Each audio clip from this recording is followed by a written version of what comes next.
Crime report India में आपका स्वागत है। मैं हूं शारिक खान। दिल्ली पुलिस के स्पेशल सेल ने आज शकरपुर इलाके से 5 संदिग्ध आतंकियों को गिरफ्तार करने का दावा किया। गिरफ्तारी से पहले संदिग्ध आतंकियों और पुलिस के बीच मुठभेड़ की भी खबर है, जिसमें दोनों तरफ से 13 राउंड की फायरिंग भी हुई। गिरफ्तार संदिग्ध आतंकियों में 2 पंजाब और 3 कश्मीर के हैं। दिल्ली पुलिस की नार्को टेररिज्म डिपार्टमेंट ने यह गिरफ्तारी की है। इनमें से कुछ संदिग्ध आतंकी पंजाब में टारगेट किलिंग के कई मामलों में शामिल थे, जिसमें शौर्य चक्र विजेता बलविंदर सिंह की हत्या भी शामिल है। सूत्रों के मुताबिक हत्या के लिए इन संदिग्ध आतंकियों को विदेशी हैंडलरों से निर्देश मिले थे।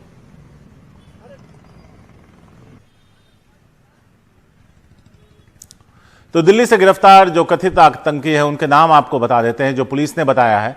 शब्बीर अहमद, अयूब पठान, रियाज राथर, गुरजीत सिंह और सुखदीप सिंह।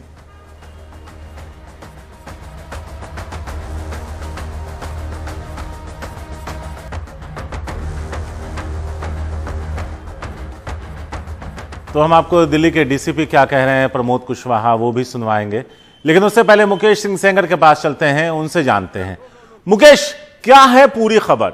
क्योंकि ऐसे वक्त में जब किसानों का इतना बड़ा आंदोलन चल रहा है और एक खालिस्तान को लेकर के भी एक नैरेटिव सेट करने की कोशिश की जा रही है, और अब पुलिस दावा कर रही है कि 2 खालिस्तानी आतंकवादियों को पकड़ा गया है कथित तौर पर, और उसके अलावा 3 उसमें कश्मीरी भी हैं।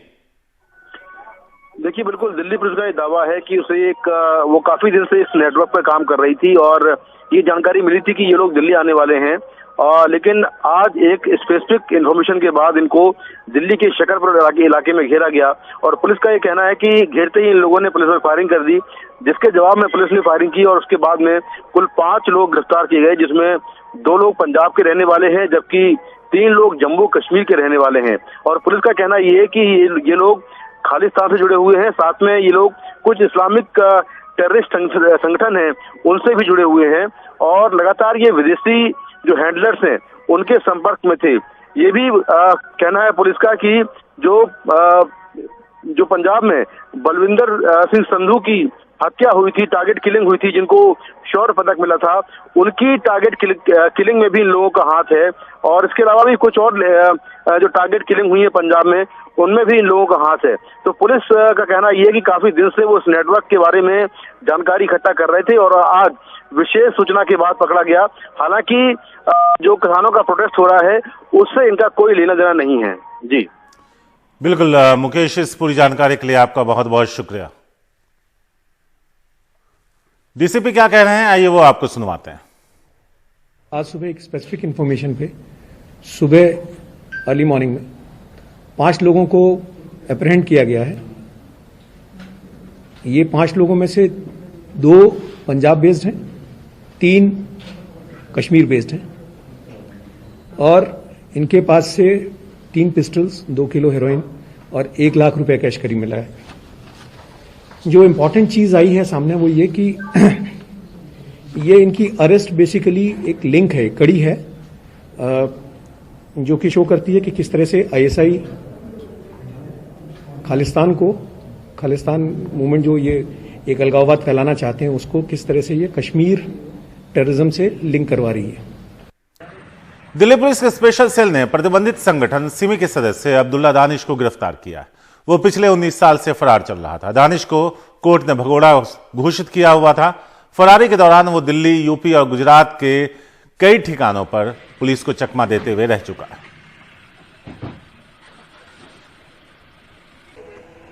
नोएडा में पुलिस और बदमाशों के बीच चेकिंग के दौरान मुठभेड़ की खबर है। गोली लगने के बाद एक बदमाश घायल हो गया, जबकि उसका साथी मौका पाकर फरार हो गया।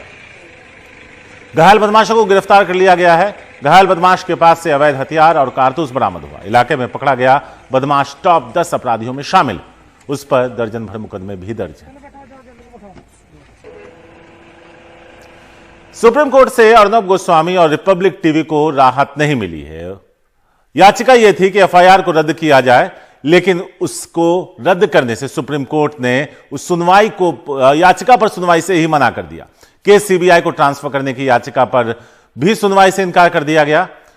जस्टिस चंद्रचूड़ ने कहा कि याचिका प्रकृति में महत्वाकांक्षी, कोर्ट की टिप्पणी के बाद याचिका वापस ले ली गई।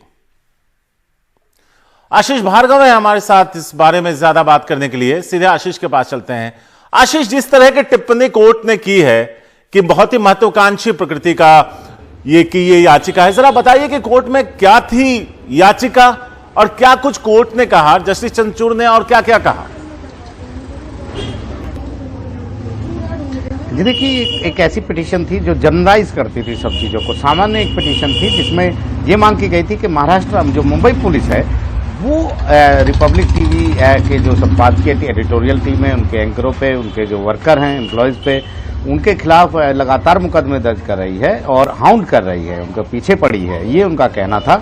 इसलिए सुप्रीम कोर्ट प्रोटेक्शन दे अर्नब गोस्वामी को, तमाम लोगों को रिपब्लिक के, और इसके साथ साथ जो एफआईआर दर्ज की गई है एक के बाद एक इनके खिलाफ मुंबई में महाराष्ट्र पुलिस द्वारा, तो उनको रद्द किया जाए और ऐसे केसों को सीबीआई को ट्रांसफर किया जाए, और ताकि जांच हो कि आखिर उनके पीछे ऐसे क्यों किया जा रहा है। ये तमाम पिटीशन थी जिस पर सुप्रीम कोर्ट में जस्टिस डीवाई चंद्रचूड़ और जस्टिस इंदिरा बनर्जी की बेंच थी, जिन्होंने कहा कि इस तरीके की पिटीशन हम नहीं सुन सकते, बड़ी महत्वाकांक्षी टाइप की है कि आप सब कुछ मांग रहे हैं, आप प्रोटेक्शन भी मांग रहे हैं, आप कह रहे हैं कि सारी एफआईआर भी रद्द हो जाए, आप कह रहे हैं कि केस भी सीबीआई को ट्रांसफर हो जाए। ये इस तरीके की पिटीशन पर, जनरल पिटीशन पर सुप्रीम कोर्ट सुनवाई नहीं करेगा।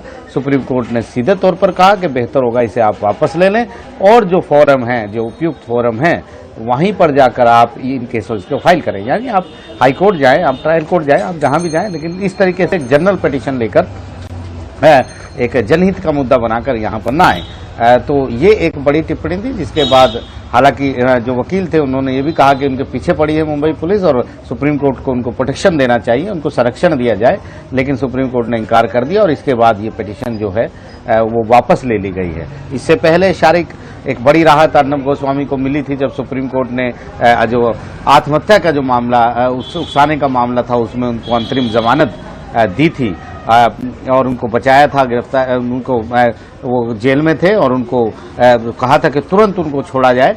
तो लेकिन ये वही बेंच थी, लेकिन इस बार ऐसा नहीं हुआ है। सुप्रीम कोर्ट ने, इससे पहले भी इसी बेंच ने एक और पिटीशन पहले आई थी टीआरपी घोटाले को लेकर, उसमें भी सुनने से मना कर दिया था और कहा था कि जो रिपब्लिक का बॉम्बे में जो ऑफिस है वर्ली में, वो हाई कोर्ट से ज़्यादा दूर नहीं है, हमें हाई कोर्ट पे भरोसा रखना चाहिए और पहले हाई कोर्ट ये मामले को जाना चाहिए। तो फिलहाल यहाँ पर कोई सुनवाई नहीं होगी, वो चाहें तो हाई कोर्ट जा सकते हैं। जी, शुक्रिया आशीष इस पूरी जानकारी के लिए। तो जस्टिस चंद्रचूड़ और उनकी बेंच ने यह कहा है कि इस तरह की जनरल याचिका पर हम सुनवाई नहीं कर सकते।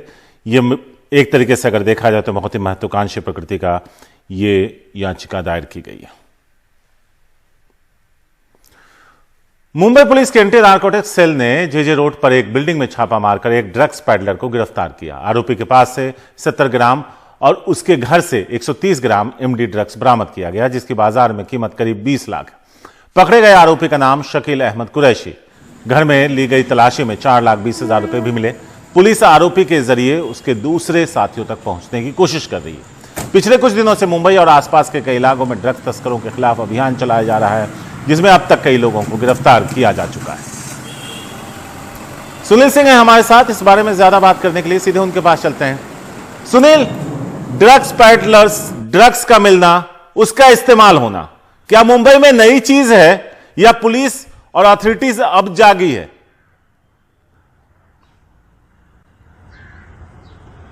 देखिए शारिक, ये कोई नई बात नहीं है। अमूमन यहाँ पर ड्रग्स पार्टियां, रेव पार्टियां इस तरह का हुआ करती थी, लेकिन हम देखेंगे कि सुशांत सिंह राजपूत की संदिग्ध मौत की जांच के दौरान जो ड्रग्स का एक एंगल जुड़ा, उसके बाद एनसीपी जिस तरह से सक्रिय हुई, एनसीबी यानी कि नारकोटिक्स कंट्रोल ब्यूरो जो कि केंद्रीय जांच एजेंसी है, जिस तरह से सक्रिय हुई और उसने धरपकड़ शुरू करनी थी और खास करके बॉलीवुड ड्रग्स रैकेट के जाल को तोड़ने का उसने काम किया। उसने तकरीबन 15 से भी ज्यादा कुछ मामले बनाए और लगभग 30 से 40 के आसपास लोगों की गिरफ्तारी की। उसी दौरान कहीं न कहीं जिस तरह से मुंबई पुलिस पे सवाल उठ रहा था सुशांत सिंह राजपूत की संदिग्ध मौत की जांच के ऊपर, वैसा ये भी हुआ कि ये ड्रग्स पैडलरों को बचा रही है। तब मुंबई पुलिस ने भी अपनी एक मुहिम शुरू की और उस मुहिम का नतीजा है कि अब तक मुंबई पुलिस ही 35 ऐसे मामले दर्ज कर चुकी है, 47 के करीब ड्रग पैडलर्स उनको पकड़ चुकी है और तकरीबन 19 करोड़ के ड्रग्स बरामद कर चुकी है, जब्त कर चुकी है। तो ये एक बड़ी मुहिम चल रही है। हालांकि भले हम ये कहें कि एक गांजा रेसी यानी कि प्रतियोगिता के तौर पे ही सही एनसीबी और एंटी नार्कोटिक सेल के बीच में, लेकिन एक बड़ी मुहिम चल रही है मुंबई में इस समय मुंबई को ड्रग्स मुक्त करने की, जितने भी ड्रग्स कार्टेल हैं उन सभी को बस्ट करने की। शुक्रिया सुनील इस पूरी जानकारी के लिए। तो कार्रवाई चल रही है और हर आए दिन कुछ लोग गिरफ्तार किए जा रहे हैं। असम की नगांव पुलिस ने मिली खुफिया सूचना पर कार्रवाई करते हुए 2 किलो हेरोइन और 101 किलो से ज्यादा गांजा और 10 लाख से ज्यादा कैश बरामद किया। पुलिस को 3 आरोपियों को गिरफ्तार करने में भी कामयाबी मिली।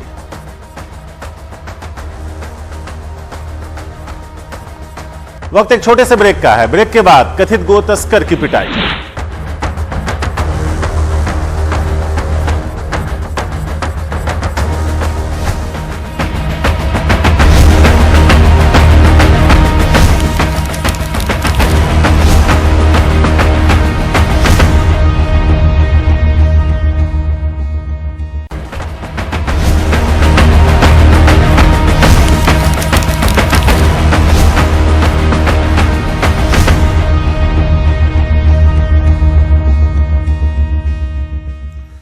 राजस्थान के अलवर में पुलिस कथित गो तस्करों पर लगाम लगाने में नाकाम नजर आ रही है और दूसरी तरफ गोवंश को ले जा रहे लोगों के साथ मारपीट की घटनाओं में इजाफा हो रहा है।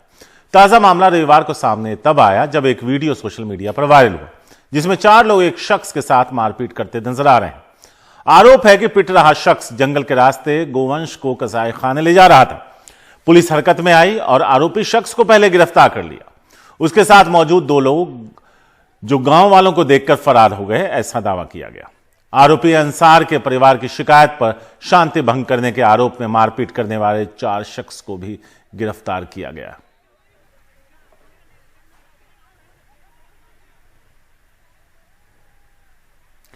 यूपी में लव जिहाद और धर्मांतरण को रोकने के लिए लाए गए अध्यादेश के बाद मुरादाबाद पुलिस ने एक मुस्लिम युवक और उसके भाई को गिरफ्तार किया।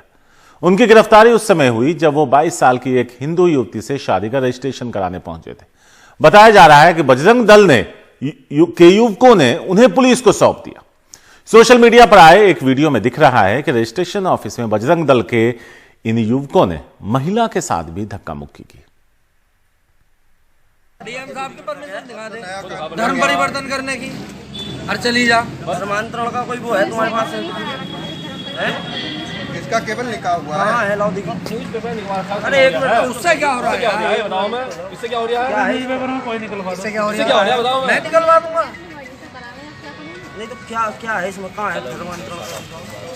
अब ये मर्जी ना जाती है। जो 1 महीने पहले परमिशन डीएम साहब से लेनी पड़ेगी। कानून पढ़ाना पड़ा जो बनाए हो, ये तुम जैसों के लिए बनाना पड़ा है। सोशल मीडिया पर वायरल हुए इस वीडियो में कुछ युवक मुरादाबाद के कांड पुलिस स्टेशन में एक महिला को घेर कर सवाल करते दिख रहे हैं।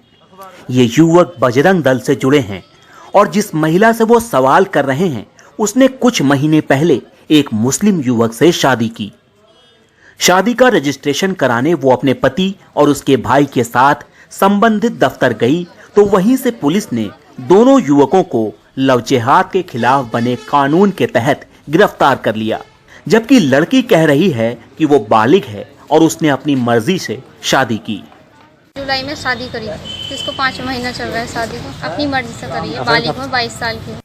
लेकिन पुलिस इस महिला के बयान के बावजूद दलील दे रही है कि ये जबरन धर्मांतरण का मामला है और युवती की मां की शिकायत पर उसने कार्रवाई की है। बिजनौर निवासी एक महिला द्वारा यह इस आशय का प्रार्थना पत्र दिया गया है कि उससे पुत्री को धर्म परिवर्तन करके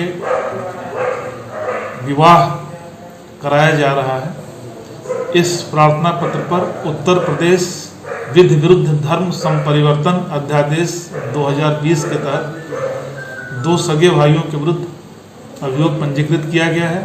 उनकी गिरफ्तारी सुनिश्चित कर ली गई है, साथ ही विधिक रूप से इसकी विवेचना की जा रही है। उत्तर प्रदेश में जबरन धर्मांतरण को रोकने के लिए लाए गए अध्यादेश के बाद राज्य में ये 5वां मामला है जब मुस्लिम युवकों पर केस दर्ज कर उन्हें गिरफ्तार किया गया है। लखनऊ से आलोक पांडे की रिपोर्ट। युवती साफ तौर पर कह रही है कि 22 साल की है, बालिग। इलाहाबाद हाईकोर्ट का फैसला भी है कि जो दो बालिग लोग हैं उसे वो पुरुष और युवती के तौर पर देखते हैं, धर्म की नजर से नहीं देखते। लेकिन पुलिस ऑफिसर वहां कह रहे हैं कि जबरदस्ती शादी कराई गई, इसलिए आपको जेल जाना होगा। और अब वक्त है क्राइम न्यूज रैप का। चेन्नई एयरपोर्ट से एक बार फिर अवैध तरीके से लाए गए सोने की बरामदगी हुई। कस्टम विभाग की टीम ने विदेश से लाया गया 147 ग्राम सोना बरामद किया। पिछले कुछ महीनों में चेन्नई एयरपोर्ट पर लगातार ऐसे कई मामले सामने आए। वडोदरा में पति पर पत्नी की हत्या का आरोप लगा है। पुलिस के मुताबिक आरोपी ने अवैध संबंध के शक में वारदात को अंजाम दिया। आरोपी पति का कोरोना टेस्ट करवाया गया है। रिपोर्ट नेगेटिव आने के बाद उसे गिरफ्तार किया जाएगा। ब्रेक पर जाने से पहले एक बार फिर से आपको क्राइम से जुड़ी हेडलाइंस से कराते हैं।